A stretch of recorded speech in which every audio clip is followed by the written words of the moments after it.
ఇప్పుడు 6వ శ్లోకాన్ని అంటే చిట్ట చివరి శ్లోకాన్ని ముఖ్యంగా ఈ స్తోత్రం యొక్క ఫలశ్రుతిని మనం పరిశీలిద్దాము. మహాగణేశ పంచరత్నమాదరేణ యోన్వహం ప్రజల్పతి ప్రభాతకే హృది స్మరం గణేశ్వరం అరోగతామదోషతాం సుసాహితీం సుపుత్రతాం సమాహితాయురష్టభూతిమభ్యుపైతి సోచిరాత్.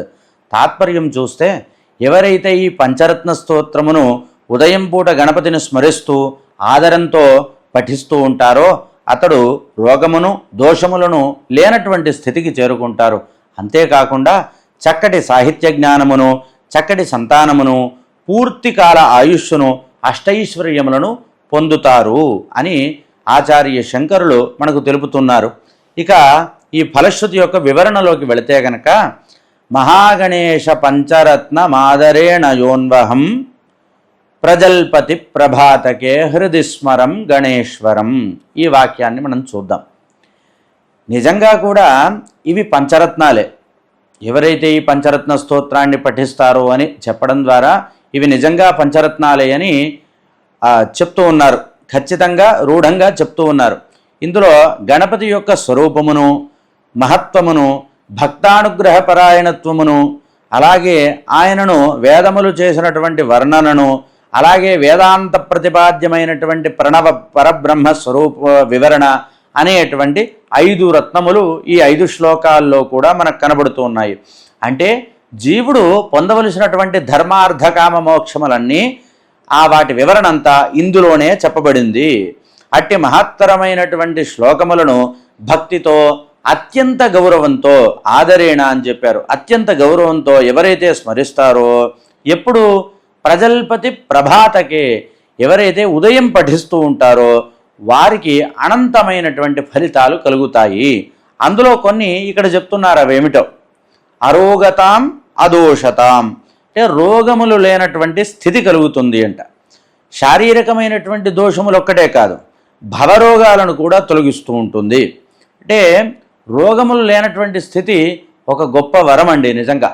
ఎందుకంటే చక్కగా అన్నీ అనుభవించేటువంటి స్థితి కలిగిన శరీరం సరిగ్గా లేకపోతే వాడు ఏ సౌఖ్యాన్ని కూడా అనుభవించలేడు.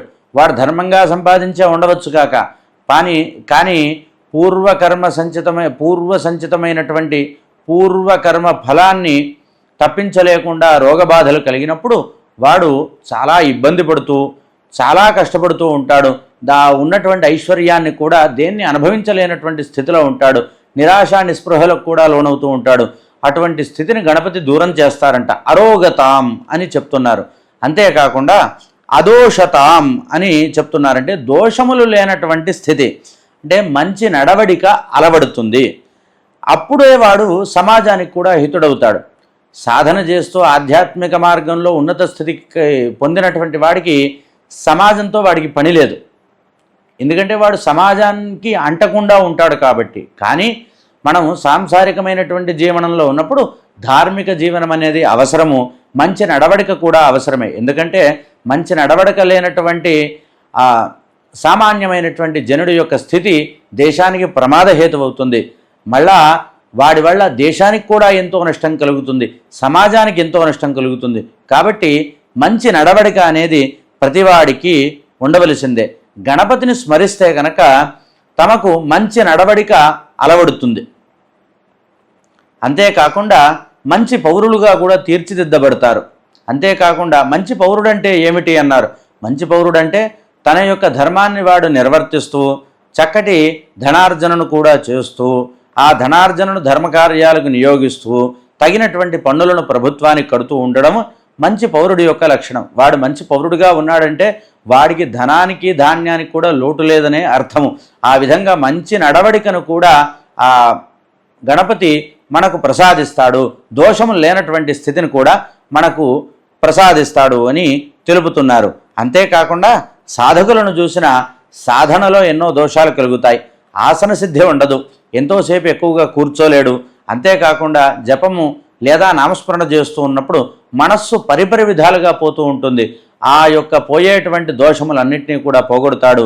ఆసన సిద్ధిని తపస్సిద్ధిని కూడా కలిగిస్తాడు. కాబట్టి స్వామిని సేవించడం చేత ఆ దోషములన్నీ పోతాయి అని చెప్తున్నారు. ఇవే కాక ఇంకా ఫలితాలున్నాయి అంటున్నారు. ఏమిటి ఆ ఫలితాలన్నారు? సుసాహితీం సుపుత్రతాం, చక్కటి సాహిత్య జ్ఞానం కలుగుతుందంట. ఎవరికైతే, ఇది బాగా గుర్తుపెట్టుకోవాల్సినటువంటి విషయం, ఎవరికైతే సనాతన భారతీయ సంస్కృత సాహిత్య జ్ఞానం కలుగుతుందో, కేవలం సంస్కృతమే కాక తమ మాట్లాడుకునేటువంటి మాతృభాషలో ఉన్నటువంటి చక్కటి సాహిత్య జ్ఞానం ఎవరికైతే కలుగుతుందో వారికి జీవితంలో క్రిందకు జారిపోవడం అనేటువంటి మాట ఉండదు. మన యొక్క భారతీయ సాహిత్యము అంతా కూడా కేవలం చదివి ఆనందించడానికి, పుస్తకం ప్రక్కన పడవేయడానికి అనేటువంటి ఇదిలో కాకుండా చక్కటి జ్ఞానాన్ని అందుకోవడానికి, జీవితంలో ఉత్తమమైనటువంటి స్థితికి చేరేట్లుగానే నిర్మించబడ్డాయి. మహాకవులందరూ కూడా తపస్సిద్ధులు, ఎంతో తపస్సు ఉపాసన చేసి వాళ్ళ కలిగినటువంటి అనుభవాలన్నింటినీ కూడా వాళ్ళ యొక్క జీవిత లక్ష్యాలను, వాళ్ళు జీవితంలో సాధించినటువంటి విజయాలను అన్నింటినీ కూడా ఈ యొక్క కావ్యాల్లో చొప్పించి మనకు అందజేశారు. అందుకనే ఈనాటికి వేల ఏళ్లుగా ఇంకా అవి చిరస్థాయిలో నిలిచి ఉన్నాయంటే దానికి కారణం ఏమిటంటే అందులో ఉన్నటువంటి గొప్పదైనటువంటి సాహిత్యాంశము మనిషిని నిలబెట్టేటువంటి అంశములే తప్ప అన్యము కాదు. కాబట్టి అట్టి చక్కటి సాహిత్య జ్ఞానం కలగాలంటే గణపతిని ఉపాసించాలి. ఈ స్తోత్రాన్ని ఎవరైతే ప్రతినిత్యము చదువుకుంటూ సాహిత్య పఠనాన్ని చేస్తారో వారికి కేవలం వాచ్యార్థములే కాక ఆ యొక్క సాహిత్యాంశాల్లో ఉన్నటువంటి సూక్ష్మార్థాలు కూడా గోచరించి చక్కటి జ్ఞానాన్ని పొందుతారు. జీవితంలో ఉన్నతమైనటువంటి స్థితిలో నిలబడతారు. అంతేకాకుండా స్వయంగా వారికి చక్కటి కవితాశక్తి కూడా అబ్బుతుంది. అంతేకాకుండా సుపుత్రతాం అని చివరిగా చెప్తున్నారు. అంటే మంచి సంతానాన్ని కూడా పొందుతారు. ఏమిటి మంచి సంతానం అంటే? యోగ్యమైనటువంటి సంతానం, తల్లిదండ్రుల్ని వదిలిపెట్టకుండా, వాళ్ళ యొక్క చరమదశల్లో వారిని ఏ వృద్ధాశ్రమాలకు పంపించకుండా తన భార్యతో కలిసి ధార్మికమైనటువంటి కార్యములను చేస్తూ, ధర్మబద్ధమైన సుఖములనన్నీ అనుభవిస్తూ, మాతాపితృ సేవన చేస్తూ వారిని నిశ్చింతగా పంపివేయడమే యోగ్యమైనటువంటి సంతానము అనడానికి గుర్తు. అట్టి యోగ్యమైనటువంటి సంతానాన్ని స్వామివారు కల్పిస్తారంట. అంటే లోకహితమైనటువంటి కర్మలు చేసే సంతానాన్ని యోగ్యమైనటువంటి సంతానము అంటారు. ఆ విధంగా వాడు యోగ్యుడవుతాడు. 10 మందికి కూడా తన యోగ్యతను తెలిసేలా చేస్తాడు. 10 మంది మారడానికి కూడా వాడు ఒక కారణమవుతాడు.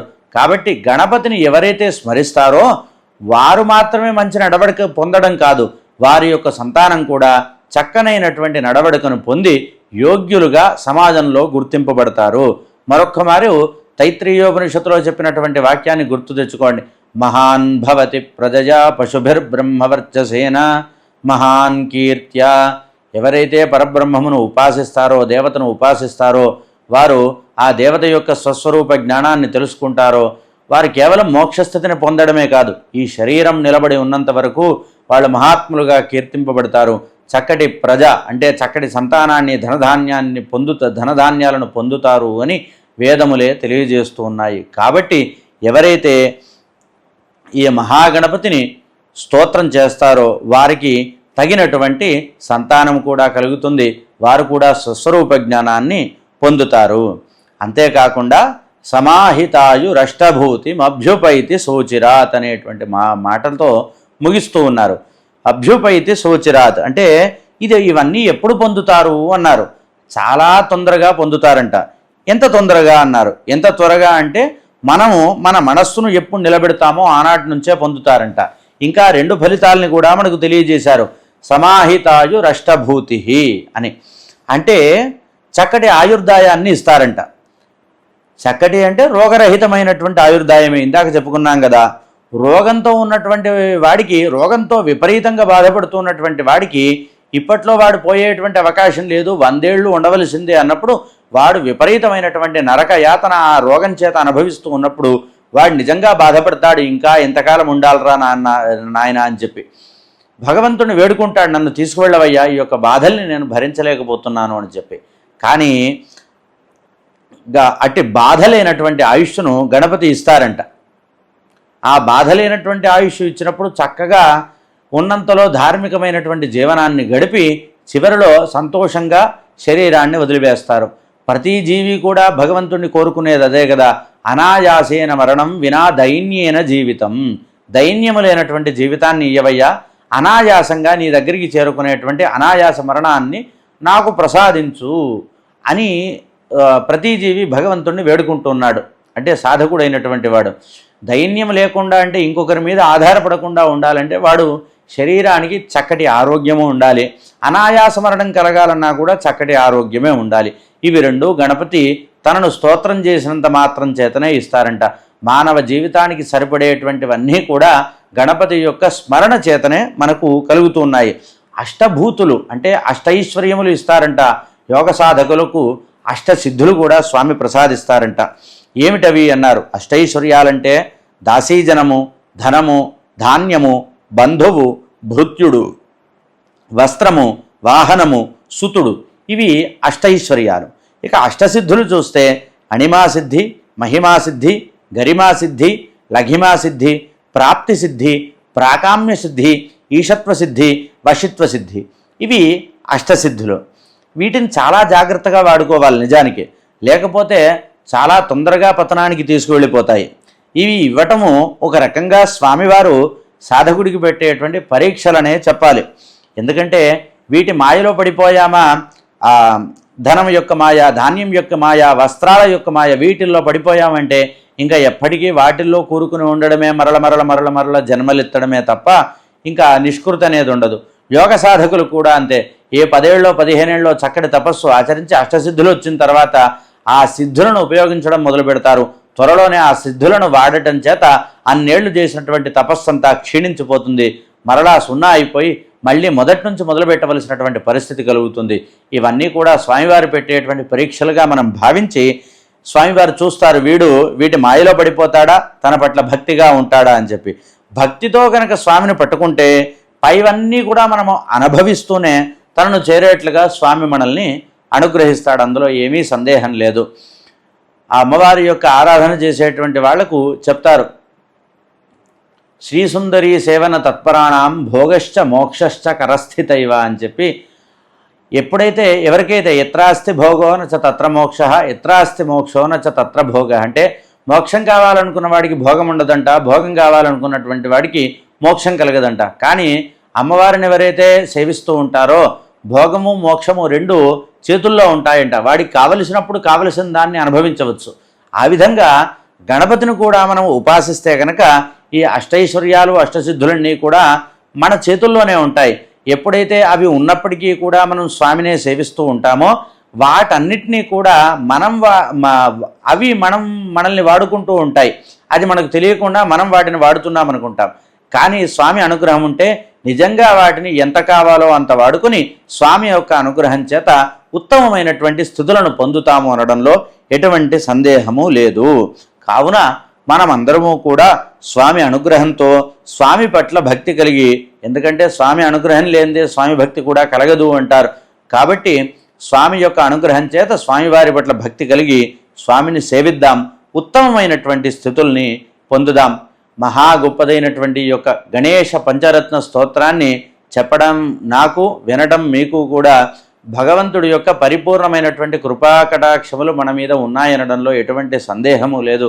కాబట్టి ఆ భగవంతుడి పాదపద్మాలకు చేతులు జోడించి నమస్కరిస్తూ ఇటువంటి స్తోత్ర రాజాన్ని మనకు అందించి మనల్ని సాధకులుగా మార్చి మనకొక జనన మరణ దుఃఖభూయిష్టమైనటువంటి ఈ యొక్క మార్గంలోంచి బయటపడేసి ఆధ్యాత్మిక మార్గాన్ని మనకు ఉపదేశిస్తున్నటువంటి ఆచార్య శంకరులకు వారి యొక్క పాదాలకు నమస్కారం చేస్తూ స్వస్తి.